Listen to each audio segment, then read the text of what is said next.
तो कहानी की शुरुआत होती है सिजिन सीरीज के ओजी कैरेक्टर ओरान को दिखाते हुए। ओरान पहले एक आम इंसान हुआ करता था, यानी कि सिजिन 3 में, और सिजिन 3 के अंदर उसकी वाइफ की मृत्यु के बाद में उसे वापस लाने के लिए वो एक जिन से सौदा करता है, या फिर ये कहें कि एक जिन को ही अपने पास रख लेता है, और वो जो जिन होती है वो उसके वाइफ के रूप में ही उसके साथ रहा करती। खैर, अब इस चीज के परिणाम भुगतने के बाद में उसे पता लगता है कि इविल इंसानों को कैसे खा लेता है, तो वो उस जिन को, जो कि उसकी वाइफ की तरह दिखा करती थी, वो उसको जाने देता है और उस जिन को भी वैनिश कर देता है। बाद में वो अपनी स्पिरिचुअल टीचिंग्स और पावर्स को सही काम में इविल के खिलाफ इस्तेमाल करके लोगों की हेल्प करने लगता है, और ये हमने सीजन 4 to 6 में देखा भी है। और अब यहाँ पर एक नई कहानी होगी कि कैसे इविल को वो समझ पाएगा, हरा पाएगा, यहाँ पर ये दिखाया जाएगा। खैर, ओरान अभी एक जगह पर दुआ कर रहा होता है और वहीं पर दूसरी तरफ एक दूसरी लेडी को नॉट ऑफ टॉर्मेंट के बारे में बता रही होती है, जो कि एक बहुत ही खतरनाक श्राप है, जिसके अंदर विक्टिम की फैमिली के 5 सदस्यों को नॉट ऑफ टॉर्मेंट से बांधा जाता है, और जैसे ही वो बंध जाते हैं तो इविल उनको मार्क कर लेता है और उनकी आत्मा को कमजोर करके उन पर फीड करता है,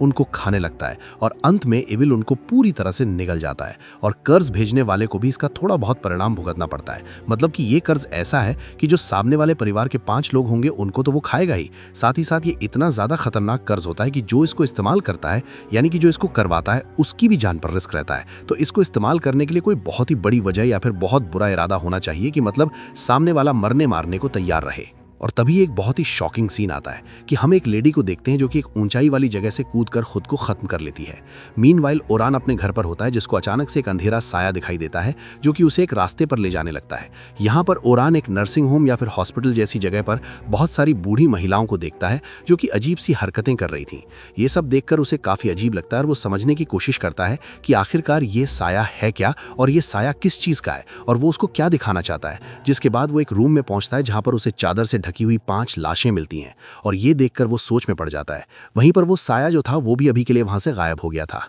खैर, अब कहानी आती है 6 दिसंबर 2023 में, जहां पर हम देखते हैं फाती नाम के एक आदमी के परिवार को, जिसके अंदर है उसकी बीवी बरना, बड़ी बेटी आइलीन, छोटी बेटी एला और फाती की मदद गोनुल। अब रिसेंटली ही फाती ने अपनी मां गोनुल को एक नर्सिंग होम में भेज दिया है, क्योंकि उसे और उसकी बीवी बरना को ऐसा लगता है कि घर पर रहना गोनुल और एला के लिए सही नहीं है। और इस चीज की वजह यह है कि एक दिन जब एला गोनुल के साथ खेल रही होती है, तब गोनुल ने एला को एक संदूक में बंद कर दिया था, जिसकी वजह से एला की जान जा सकती थी। उसके बाद ही बरना के कहने पर गोनुल को नर्सिंग होम में भेज दिया गया है, लेकिन फाती अच्छा नहीं लग रहा था और उसे रोज अपनी मां की याद आया करती, और उसको काफी बुरा लगता है अपनी मां के लिए कि घर होने के बावजूद भी उसे नर्सिंग होम भेजना पड़ा। खैर, घर पर एला और बरना उसके बारे में ही बात कर रही होती हैं और एला भी उसको बहुत मिस कर रही थी। खैर, अभी एला नाश्ता खा रही होती है कि तभी उसके ऑमलेट में से एक सफेद बाल निकल कर आता है, जिसे वो और बरना गोनुल का समझती हैं। लेकिन ये बात काफी ज्यादा अजीब थी, क्योंकि ऑमलेट के अंदर से बाल का निकलना और दूसरा गोनुल अभी घर पर थी ही नहीं, तो ये सफेद बाल कैसे आ सकता है। खैर, इसी बीच फाती ये होता है वो अपनी माँ गोनुल से मिलने नर्सिंग होम गया हुआ था,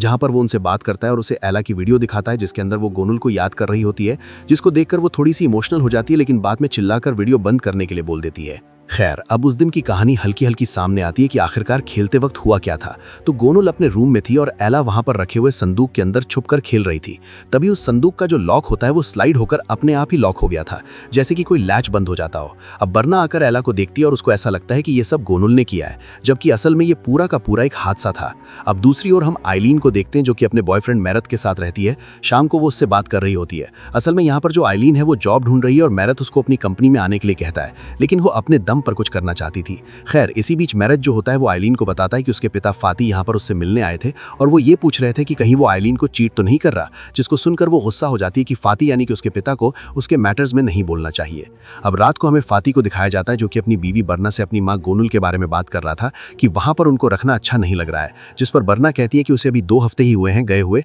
और जल्दी उनको वहां पर रहने की आदत पड़ जाएगी। और इस बात का दुख उसे भी है, लेकिन ये उनकी मजबूरी है, वो अपनी बच्ची की जान को रिस्क पर नहीं डाल सकते, जबकि ऐसा कुछ था ही नहीं, वो एक हादसा था। खैर, अब सेम रात को ही मूवी की स्टार्टिंग वाली वो लेडी जिसे एक दूसरी लेडी रिचुअल समझा रही थी, वो नर्सिंग होम के अंदर ही एक सीक्रेट रूम के अंदर गोनुल को लेकर आती है, और यहाँ वो दूसरी लेडी असल में एक शैमन है। वो अपना रिचुअल शुरू करती है और गोनुल के पैर में 5 उंगलियों पर बालों से नॉट बांधती है और उसकी फैमिली के लोगों को मार्क करती जाती है, यानी कि यहाँ पर गोनुल के मन में सबके लिए नफरत आ गई थी। खैर, अब यहाँ पर एक एक नॉट एक एक मेंबर के लिए है, और नॉट के साथ उसके कर्ज की एक झलक भी दिखाई जाती है, जिसके अंदर उन सभी के ओल्ड रूप तड़पते हुए नजर आ रहे थे। अब घर पर फाती की नींद खुलती है, जिसे गोनुल का भयानक रूप दिखाई देता है, और बरना हिट करती है, जिससे कि उसकी नींद खुल जाती है। अब उसे एक अजीब सी आवाज सुनाई देती है, जिसका पीछा करते हुए वो गोनुल के रूम में जाता है, जहां पर उसे इविल एला दिखाई देती है, और उसके पास में ही उसकी मां गोनुल भी बैठी हुई थी। जो कि उसे ये कह रही होती है कि उसने अच्छा नहीं किया और उसके ही घर से उसे बाहर निकाल दिया।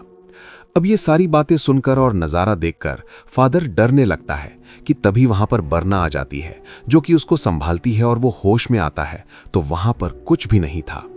और हम जानते हैं कि जिन्स जो होते हैं और ये कर्स जो होते हैं वो इसी तरह से काम करते हैं। मीनवाइल आइलीन को मर्द जगाता है क्योंकि वो लिविंग रूम के अंदर ही सो गई थी, जो कि वॉशरूम जाती है और यहाँ पर वो अपनी बैक पर कुछ घावों को देखती है, जिसको देखकर वो बहुत ही ज्यादा परेशान हो गई थी। उसकी आवाज सुनकर मैथ वहां पर आता है, जो कि अचानक से ईविल होकर उस पर हमला करने लगता है।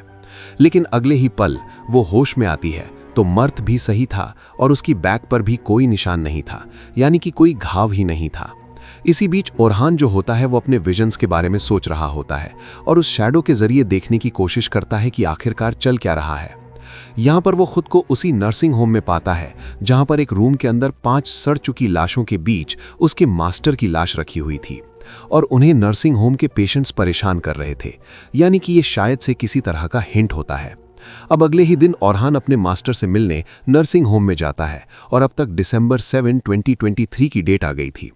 वो अपने मास्टर से मिलता है और उनके लिए दुआ करता है और ये वही नर्सिंग होम है और यहाँ पर गोनुल भी रहती है और वो भयानक रिचुअल यहीं पर हुआ था। और असल में ओरहान ने इसी नर्सिंग होम को और यहाँ के पेशेंट्स को अपने विजन्स के अंदर देखा था। इवन गोनुल को भी यहाँ पर वो देखकर पहचान लेता है कि उसे वो अपने विजन्स में ऑलरेडी देख चुका है। अब असल में फाते जो है वो आज गोनुल को वापस घर लेकर जा रहा था और ओरहान अपने मास्टर के लिए थोड़ा सा परेशान है, साथ ही साथ वो अपने विजन्स को भी समझने की कोशिश में लगा हुआ था। खैर, अब ओरहान को अपने मास्टर की कही हुई एक बात याद आती है कि उन्हें डार्कनेस को पूरी तरह से समझने के लिए कभी कभी अपनी शक्तियों को छोड़कर डार्कनेस के सामने सरेंडर करना चाहिए। मीनवाइल घर पर बरना अपनी सास यानी कि गोनुल का रूम तैयार कर रही थी और आइलीन से भी वो बात कर रही होती है और वो संदूक को लॉक कर देती है, लेकिन वो अपने आप ही वापस से खुल जाता है।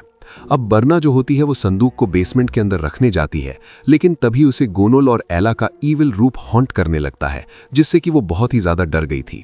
लेकिन अब तक एला आकर अपनी माँ को संभालती है। खैर, इसी बीच फाती ऑफिस के अंदर होता है, जिसे आइलीन दिखाई देती है, जो कि जहरा नाम की एक लेडी के साथ बैठी हुई थी और जहरा उससे कहती है कि फाती ने उसे धोखा दिया था, दूसरी लड़की से शादी करी थी, मतलब कि बरना से, और आइलीन जो है वो उन दोनों की बेटी हो सकती थी, यानी कि अगर उनका रिश्ता जुड़ जाता तो उनके बच्चे पैदा होते। लेकिन फाती ने जो उसके साथ किया वही उसकी बेटी के साथ भी होगा, मतलब कि उसे भी प्यार में धोखा मिलेगा। और इससे फाती काफी घबरा जाता है, जो कि अगले ही पल होश में आता है, यानी कि ये सारी चीजें उस कर्स की वजह से हो रही थी जो कि जिन्स उसको दिखा रहे थे।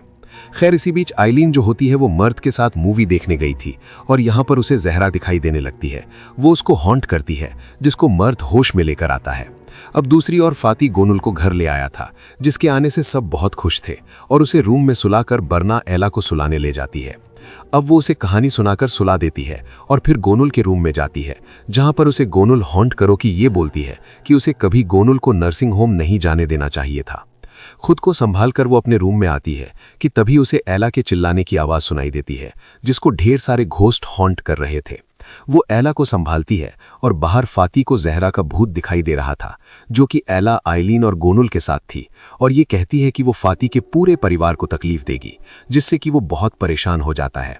अब इसी बीच नर्सिंग होम के अंदर ओरहान होता है, जो कि यहाँ पर बसे हुए ईविल को, तड़प को और दर्द को सेंस करता है। वहीं आइलीन जो होती है वो अपने घर पर होती है, जो कि अपने पिता फाती और अपने बीच हुई बहस को याद कर रही थी, जब वो मर्द के साथ शिफ्ट होने का प्लान बना चुकी थी, लेकिन फाती इसके सख्त खिलाफ था, तो उन दोनों का काफी झगड़ा हुआ था। खैर, अभी उसे मर्द का ईविल रूप हॉन्ट करता है, लेकिन वो खुद को संभाल लेती है। अगली सुबह मर्द बाहर जाता है और वो ये देखती है कि मर्द जो है वो फाती के साथ है और दोनों उसका ही मजाक बना रहे थे कि वो कभी भी मां नहीं बन सकती, और मर्द दूसरी लड़कियों के साथ रिश्ते में रहा, जिससे कि उसे ये बीमारी मिली है, जो कि उससे आइलीन को मिल गई। अब इन सब से तो आइलीन का दिमाग खराब हो जाता है, वो काफी परेशान हो जाती है और अब मर्द अंदर आता है, जो कि उसे ईविल लगता है, जबकि वो पूरी तरह से नॉर्मल था। और अब तभी आइलीन जो होती है वो उसको स्टैब कर देती है, जिसके साथ ही उसको याद आता है कि बेहोशी में उसने ही उस स्केच बुक के अंदर वो ड्राइंग बनाई थी, मतलब कि मैथ ने उसको कभी धोखा दिया ही नहीं था। यानी कि ये सारी चीजें इस कर्स का असर थी और सारी की सारी चीजें जिन्स करवा रहे थे। और ऐसा इसीलिए हुआ था क्योंकि जो फाती था उसको यकीन था कि यहां पर मर्द दिखने में अच्छा है तो वो पक्का धोखा देगा, क्योंकि उसकी खुद की फितरत ऐसी थी। और यही शक जो था वो आइलीन के मन में आ रखा था।